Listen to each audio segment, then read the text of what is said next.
Dulu juga aku pernah mikir Tuhan itu seperti entitas yang gila hormat gitu. Karena kok bisa kalau misalnya nih ada orang baik, manusia yang baik banget kepada sesamanya, tapi dia nggak percaya sama Tuhan, dihukum juga sama Tuhan. Terus jadi Tuhan menciptakan manusia tuh seolah untuk menghormati dia gitu, untuk mempercayai dia, untuk mempercayai Tuhan, dan bukan untuk menghargai sesama gitu. Kalau memang Tuhan temperamennya gitu, ya wajar aja kalau manusianya saling bertengkar demi Tuhan gitu. Jadi kayak apa ya, padahal Tuhan itu maha kuasa, maha segalanya, kenapa masih butuh penyembahan manusia gitu? Kalau misalnya kekuasaannya adalah niscaya. Ya paling itu sih dulu waktu masih muda sih. Sekarang sih udah nggak punya pertanyaan apa-apa ya, udah melihat hidup sebagaimana adanya aja. Tuhan itu narsistik ya? Kesannya begitu kan? Iya. Kalau kita baca kitab suci, Tuhan itu memuja-muji dirinya sendiri dan menuntut kita manusia yang lemah dan hina dina ini untuk menyembah dia. Iya, iya. Dan tidak ada alasan yang membolehkan kita untuk tidak menyembah Tuhan gitu. Bismillahirrahmanirrahim. Kulukum iftahu sabha 86 as-sadisa wa 80. Kita sudah sampai sifatul hikmah. Buka halaman 86 semuanya. Dari kitab Manahijut Tamyiz.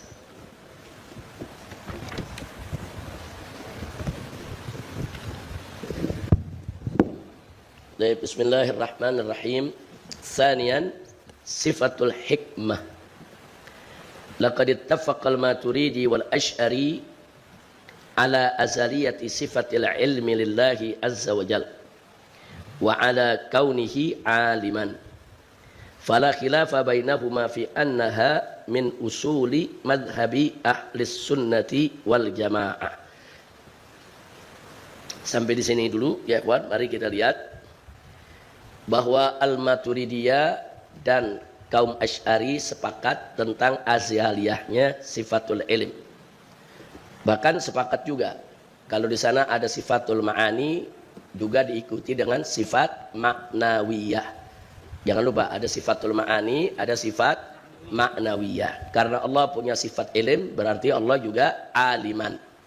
Itu sepakat antara Asy'ari dengan Maturidi.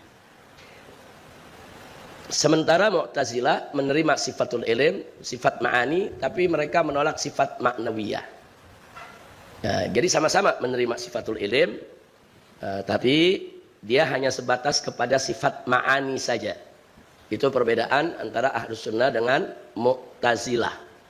Nah, makanya di sini kita sebutkan bahwa Maturidi dan Asy'ari sepakat kalau ini bagian daripada usul mazhab Ahlis Sunnati wal Jamaah. Jadi nanti ke depan kita akan lihat apa perbedaan usuluddin dan furu'uddin, dan ternyata di antara usuluddin dan furu'uddin ada yang disebut usulul madhab. Jadi kalau usuluddin itu disepakati oleh semua madzhabul islamiyah. Jadi baik Ahlus Sunnah maupun yang di luar Ahlus Sunnah, semua sepakat untuk usuluddin. Nah, kalau furu'uddin memang ada perbedaan, ada perdebatan. Jangankan Ahlus Sunnah dengan yang di luar Ahlus Sunnah, sesama Ahlus Sunnah saja ada perbedaan tentang furu'uddin. Nah, adapun usulul madhab, sebagian Ahlus Sunnah menganggap itu usuluddin, tapi sebagian Ahlus Sunnah lagi menganggap itu furu'uddin. Nah, bedanya di mana? Bedanya kalau usulul madhab itu dianggap usuluddin, maka yang di luar mazhab Ahlus Sunnah kita kafirkan. Tapi kalau usulul mazhab itu dianggap furu'uddin, maka yang di luar Ahlus Sunnah tidak kita kafirkan. Nah, seperti Mu'tazilah. Mu'tazilah enggak menerima sifat maknawiyah. Nah, kita enggak kafirkan kalau usulul mazhab itu kita anggap furu'uddin. Berarti mereka muslim. Mereka minal madzahibil islamiyah. Tapi mereka bukan Ahlus Sunnah wal Jamaah. Nah, kalau usul madhab ini kita jadikan sebagai usuluddin, maka berarti konsekuensinya Mu'tazilah dalam pandangan Ahlus Sunnah kafir. Nah, jadi jangan kaget kalau nanti kita buka-buka kitab akidah, kitab usuluddin, ada ulama Ahlus Sunnah menganggap ini bagian dari usuluddin, kemudian mengkafirkan Mu'tazilah dan seterusnya. Dan jangan juga kaget kalau nanti di kalangan Ahlus Sunnah juga ada yang berpendapat tidak seperti itu. Mereka menganggap ini usul madhab Ahlus Sunnah, tapi yang menolaknya tidak dianggap kafir. Makanya mereka tidak mengkafirkan Mu'tazilah. Jadi selama mereka tidak mengkafirkan Mu'tazilah, berarti ini bukan usuluddin. Berarti ini usul madhab. Karena kalau usuluddin nggak menerima perbedaan. Kalau usuluddin itu ya semua mesti sama. Tentang keesaan Allah. Semua madhab Islam, mau itu Ahlus Sunnah, Mu'tazilah, Khawarij, Syiah, saudara Wahabi, harus sama. Tentang keesaan Allah. Nah, kalau ada yang menyimpang aja, dia nggak menerima keesaan Allah, ya dia bukan Islam. Tentang bahwa Rasulullah Shallallahu Alaihi Wasallam, Nabi Muhammad Shallallahu Alaihi Wasallam sebagai akhir penutup para nabi, itu usuluddin, semua madhab mesti terima. Mau itu Syiah, mau itu Wahabi, mau itu Ahlus Sunnah, mau Mu'tazilah dan lain sebagainya harus terima. Kalau mereka nggak nerima, ya kafir, keluar dari Islam. Nah, itu jadi kalau usuluddin itu paten, dia pokok-pokok dasar agama yang nggak boleh diperselisihkan, nggak boleh diperdebatkan. Nah, maka itu nanti kita akan uraikan satu persatu kaidah-kaidahnya, bagaimana cara membedakan antara usuluddin dan furuuddin, dan bagaimana pula cara membedakan antara usuluddin dengan usulul madhab. Nah, jadi dulu sebelum saya ajukan tesis ini,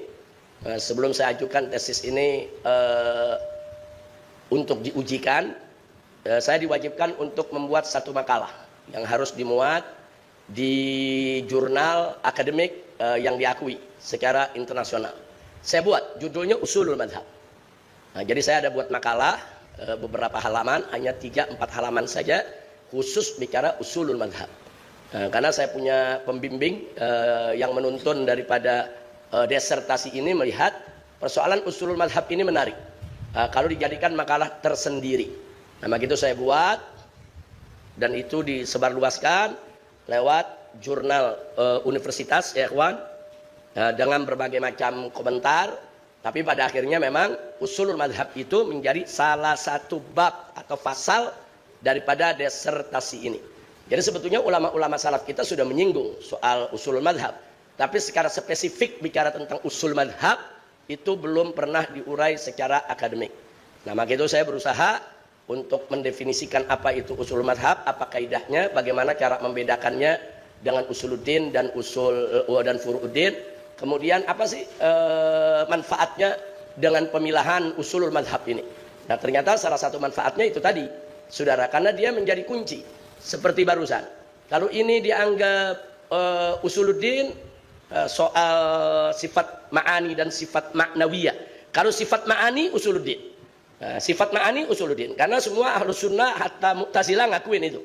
Yang mereka perdebatkan itu sifat ma'nawiyah, ya ikhwah. Nah, itu yang mereka perdebatkan. Mu'tazilah nggak terima. Ahlus Sunnah sepakat, baik Maturidiyah maupun Asy'ariyah terima. Nah, jadi begitu terjadi perdebatan sedemikian rupa, maka di situ kita mesti posisikan ini masuk usuluddin atau furuuddin. Kalau dia masuk furuuddin, Mu'tazilah kafir. Kalau dia masuk furuuddin, Mu'tazilah tidak kafir, tapi Mu'tazilah bukan Ahlus Sunnah. Jadi kalau orang yang menerima Ahlus Sunnah atau mengaku Ahlus Sunnah wal Jamaah, dia harus terima sifat ma'ani maupun sifat ma'nawiyah. Jadi nggak cukup tuh orang ngaku-ngaku Ahlus Sunnah, tapi dia nggak terima konsep daripada sifat ma'ani maupun sifat ma'nawiyah, maka sekali lagi pengakuannya tidak berarti. Jadi kita Ahlus Sunnah atau bukan Ahlus Sunnah tidak dinilai lewat pengakuan, tidak, tapi dinilai lewat bagaimana akidah kita, bagaimana pemikiran kita, bagaimana pemahaman kita, konsep apa yang kita terima.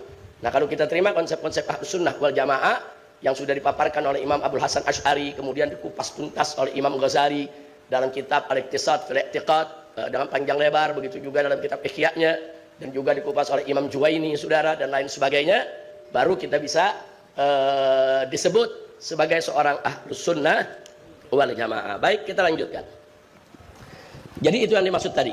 Jadi kenapa di sini ada kata fi annaha min usuli madhabi ahli sunnati wal jamaah.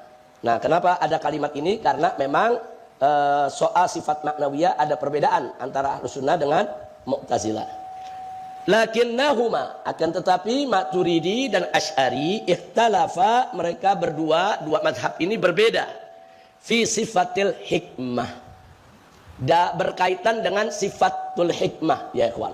Apakah Allah punya sifat hikmah atau tidak? Hikmah, hakim, saudara. Ini kita bicara sifat. Hal hiya azaliyah atau hadithah?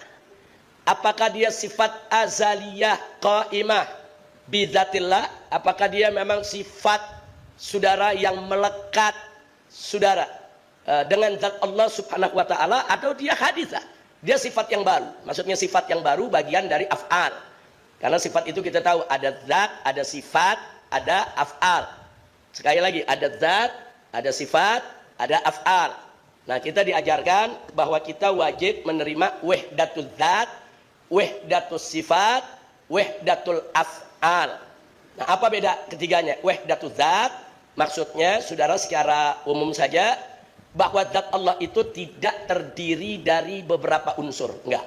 Nah, kalau manusia ini kan terdiri, ada unsurnya, ada unsur tulang, kulit, daging, darah, oksigen dan lain sebagainya, itu namanya anasir. Nah, sementara Allah ghair murakkab wala murattab bil anasir. Jadi zat Allah itu jangan dibayangkan terdiri dari beberapa unsur, tidak. Itu yang disebut wahdatul zat, kesatuan zat. Jadi kalau kita bicara tauhid, ada wahdatul zat, ada wahdatul sifat, ada wahdatul af'al, yang nggak boleh diduakan, baik dalam zat, dalam sifat maupun dalam af'al, nggak ada duanya. Saudara, walam yakul lahu kufuwan ahad. Itu yang mesti kita pegang. Walam yakul lahu kufuwan ahad. Nggak ada yang seperti Allah, nggak ada yang sebanding, nggak ada yang sama dengan Allah. Nah, itu yang dimaksud wahdatul zat. Nah, di dalam wahdatul zat itu saudara, kita tahu ada sifat qaimah bidzat. Nah, sifat yang memang melekat dengan zat ya ikhwah. Nah, sifat ini juga harus ditauhidkan. Nah, apa sih maksudnya ditauhidkan? Kita harus menerima, meyakini konsep wahdatus sifat. Maksudnya wahdatus sifat apa? Jadi tidak ada satupun yang menyamai sifat Allah. Jadi Allah punya sifat ya ikhwah, sifat-sifat yang Allah miliki, tidak ada satupun yang menyamai. Contoh, kita bicara salah satu sifat Allah, saudara, yaitu sifat wujud. Kita tahu ada wujud, qidam, baqa, dan seterusnya. Sifat wujud. Allah punya sifat wujud. Manusia juga punya sifat wujud. Sama-sama punya. Tapi wujudnya Allah dengan wujudnya manusia jangan disamakan. Apa bedanya? Wujudnya Allah wujudun dzati. Wujudun dzatiyun. Nah, artinya wujudun dzatiyun, wujud yang ada dengan sendirinya tanpa disebabkan oleh sebab apapun. Saudara, yang tanpa permulaan dan tanpa penghabisan. Itu wujudnya Allah. Tanpa permulaan, tanpa penghabisan. Allah itu awalun bila bidayah. Dan Allah itu akhirun bila nihayah. Allah itu maha permulaan tapi tanpa ada permulaannya. Dan Allah itu maha akhir tanpa ada penghabisannya. Dan wujudnya Allah itu la yata'atsar bisyai. Allah nggak bisa dipengaruhi dengan suatu apapun. Nah, itu namanya wujudun dzati. Sedangkan wujudnya manusia, adanya manusia karena diciptakan Allah. Ada sebab. Lahirnya kita ke muka bumi ya karena ada hubungan antara ayah ibu kita. Ya karena ayah ibu kita menikah, melakukan hubungan intim, kemudian masuknya sperma ke dalam rahim, itu sebab-sebab. Jadi wujudnya manusia wujudun ghairu dzati. Nah, itu bedanya. Sama-sama wujud tapi berbeda. Dan wujudnya manusia ada awalnya, ada permulaannya, dan ada penghabisannya. Nah, itu yang dimaksud. Jadi kalau dimaksud wahdatus sifat, sifat Allah itu saudara semuanya istimewa, satu, tidak ada yang menyerupainya. Nah, tapi bukan berarti penggunaan kata wujud nggak boleh buat manusia, bukan. Oh, Allah punya sifat wujud, berarti manusia nggak boleh pakai istilah wujud. Enggak. Wujudnya Allah ada, wujud dzati, wujudnya manusia juga ada, wujud ghair dzati. Atau seperti Allah menyifatkan kita punya Nabi Raufur Rahim. Allah yang sifatkan Nabi Raufur Rahim.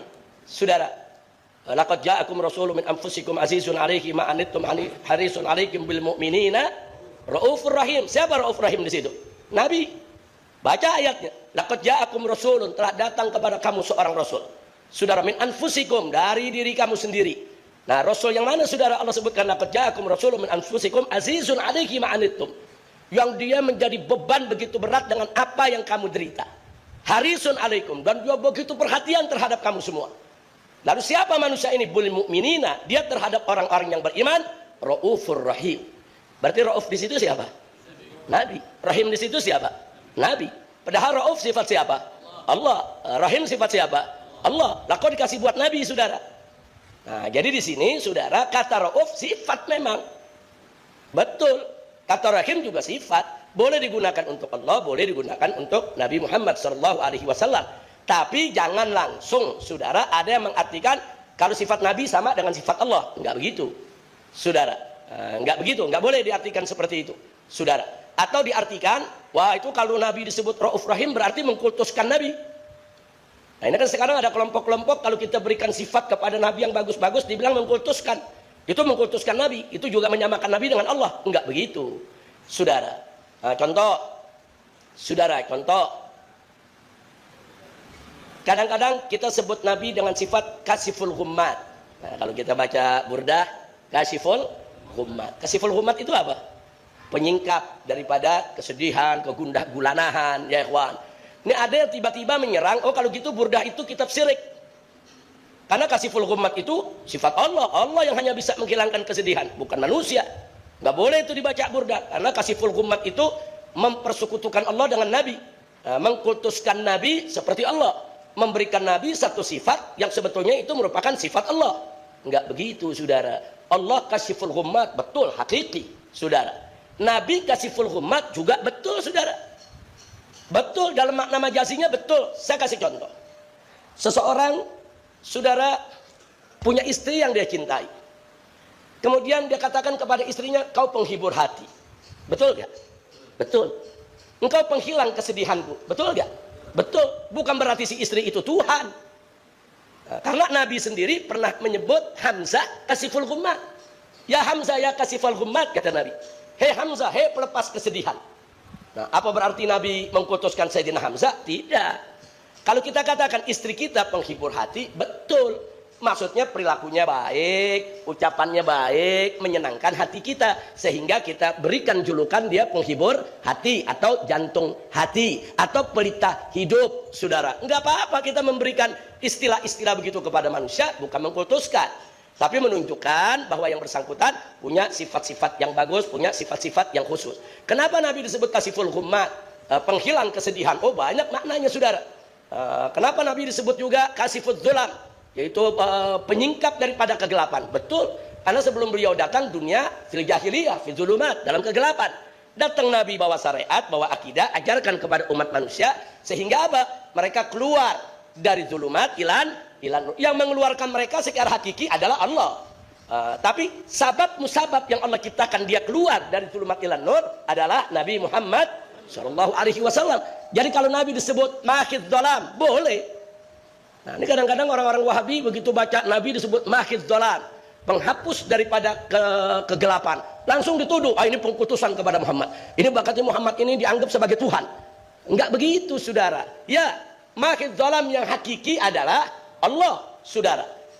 Tapi mahid dhalam majazi yang ada sabab musababnya bisa dinisbahkan kepada manusia. Saya pikir itu sudah cukup jelas dalam percakapan sehari-hari saja. Jangankan ke Nabi kita alaihi salatu wassalam. Kadang-kadang ke kawan kita, wallah ente pelita hidupan ente. Oh, ente Masya Allah, ente gamar, ente Syamsuddin, ente mataharinya agama. Nah, itu pujian-pujian kepada manusia semacam itu bukan pengkultusan. Boleh, saudara. Makanya kita bisa lihat bagaimana di dalam kitab Burdah, saudara, Imam Busiri mengatakan kepada kita, puji aja Nabi sesuka kita. Yang penting jangan sampai pujian kita seperti pujiannya Nasoro kepada Nabi Isa. Yang penting tidak menjadikan Nabi sebagai Tuhan atau sebagai anak Tuhan. Di luar itu, kemuliaan apa aja nisbahkan kepada Nabi sesuka kita, ya kawan. Mau kita sebut mahid dhalam, penghapus daripada kegelapan, mau kita sebut kasiful hummat, penyingkap daripada kegalauan, silakan. Enggak apa-apa. Nah, ini yang perlu kita tahu. Kadang-kadang kita sebut juga, saudara, nur fauqa nur. Padahal nur ala nur itu hakikinya adalah Allah, saudara. Tapi Nabi dibilang nur fauqa nur, boleh. Karena para anbiya semua juga nur. Tapi nurul anwar, nur dari segala anwar yang ada di ciptaan Allah adalah Nabi kita Muhammad sallallahu alaihi wasallam. Nah, jadi sekali lagi, insya Allah nanti kita bisa membuka pembahasan khusus tentang itu, ya kawan. Karena ini serangan Wahabi cukup masif. Jadi kalau mereka buka kitab burda, kitab selawat-selawat yang dibaca oleh umat saudara, atau kita baca Allahumma sholli ala sayyidina Muhammad al-Fatih lima ughriq wal khatimi lima sabaq nasirul haqqi bil haqq, itu langsung kita dibilang musyrik, kafir. Jadi disebut al-Fatih lima ughriq, al-Fatih lima ughriq itu Allah. Nabi Muhammad udah mati, mana bisa jadi pembuka segala yang ketutup. Nah, jadi cara berpikir mereka itu jumud, kaku, beku ya ikhwah. Nah, padahal Al-Qur'an sudah memberikan pelajaran bagi kita. Allah menyebut Nabi Rauf, Allah menyebut Nabi Rahim. Itu udah cukup dalil buat kita. Mau dalil apa lagi? Rauf sifat Allah, Rahim sifat Allah ya ikhwan. Nah, ternyata boleh kok buat Nabi. Siapa bilang nggak boleh? Karim sifat Allah. Ternyata buat manusia juga boleh disebut Karim.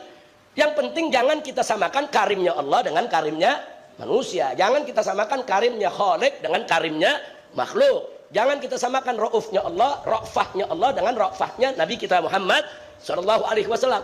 Dan bahkan di ayat yang lain Allah menyatakan kepada Nabi Alaihi Salatu Wasallam, wa ma arsalnaka illa rahmatan lil alamin. Nabi disebut rahmatan, saudara. Padahal yang punya rahmat itu, yang maha rahmat itu adalah Allah. Nah, kalau Allah diberikan sifat rahim, saudara, yang punya rahmat tadi, nah kenapa kok Nabi disebutkan oleh Allah diutus sebagai rahmat?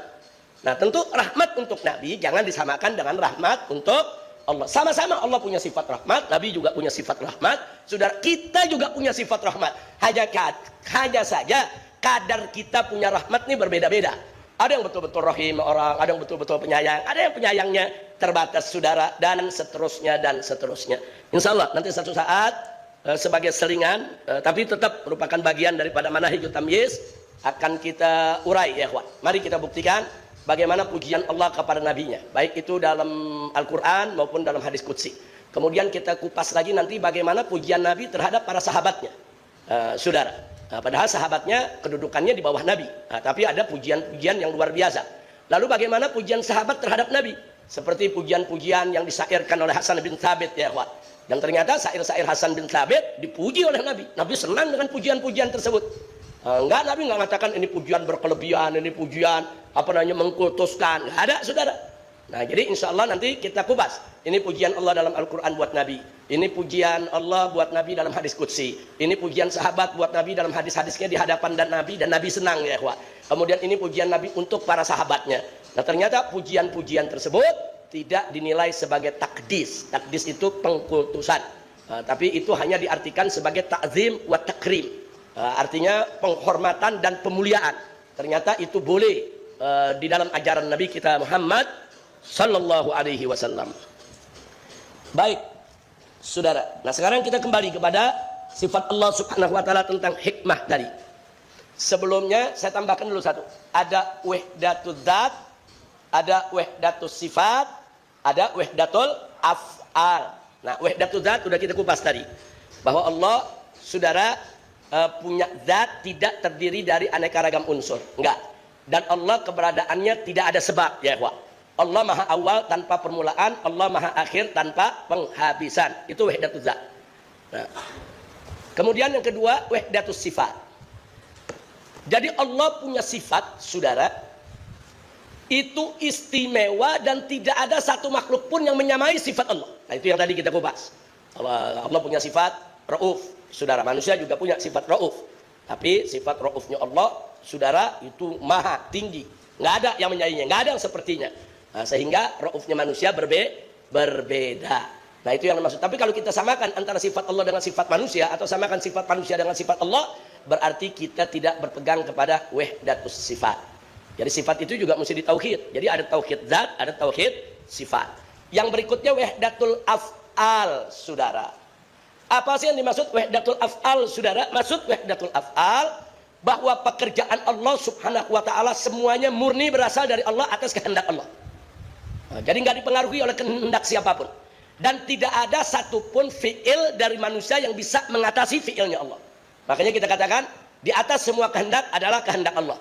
Tidak ada satupun kehendak yang melebihi kehendak Allah. Semuanya hanya terjadi dengan kehendak Allah. Jadi wahdatul af'al, semua fi'il yang dilakukan oleh manusia, yang mukmin, yang kafir, yang dulu, yang sekarang, yang akan datang, semuanya tidak keluar dari fi'ilnya Allah Subhanahu Wa Taala. Artinya Allah yang takdirkan, Allah yang tentukan, Allah yang atur itu semua, saudara. Nggak ada manusia bisa melakukan sesuatu tanpa kehendak Allah, nggak bisa. Nah, jadi kehendak Allah ada di atas segala kehendak. Uridu turidu walakin Allah fa'alul lima yurid. Aku punya keinginan, Anda punya keinginan, tapi Allah yang akan melakukan apa keinginannya. Bukan keinginan saya dan bukan keinginan Anda yang berlaku. Yang berlaku adalah keinginan Allah Subhanahu wa taala. Nah, itu berkenaan dengan wahdatul zat, wahdatul sifat dan wahdatul af'al. Insyaallah nanti akan kita bahas pada lubbul risalah lebih rinci lagi.